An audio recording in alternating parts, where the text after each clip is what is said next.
সবাইকে আসসালামু আলাইকুম। নেক্সট বাংলাদেশ নিউজ চ্যানেলে সবাইকে স্বাগতম। আজকের দিনের সবচেয়ে গুরুত্বপূর্ণ খবর প্রকাশিত হয়েছে প্রথম আলোতে। খবরের শিরোনাম, মানিকগঞ্জে উড়োজাহাজ তৈরি করা সেই তরুণের পাশে দাঁড়ালেন তারেক রহমান।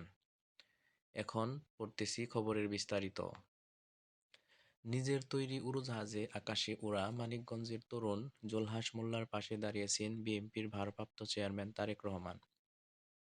তার নির্দেশে আজ বুধবার দুপুরে বিএনপির চেয়ারপারসনের উপদেষ্টা ও জেলা বিএনপির আহ্বায়ক আফরোজা খানম রীতা, আমরা বিএনপি পরিবার এর আহ্বায়ক আতিকুর রহমান শিবালয়, উপজেলার জাফরগঞ্জ জুলহাস মোল্লার সঙ্গে দেখা করেন। তাকে প্রেরণা যোগাতে এ সময় 50,000 টাকা অর্থ সহায়তা দেন তারা। বিএনপি নেত্রী আফরোজা খানম বলেন, নিজের উদ্ভাবনী শক্তি ও বুদ্ধিমত্তা দিয়ে উড়োজাহাজ তৈরি করেছেন জুলহাস।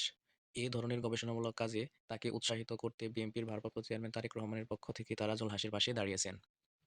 জুলহাস বলেন, আমার এই উড়োজাহাজ এত মানুষ দেখবে তা কল্পনাও করিনি। তারেক রহমান স্যার অর্থ সহায়তা দিয়ে আমাকে প্রেরণা জুগিয়েছেন, তার প্রতি বিশেষভাবে কৃতজ্ঞ।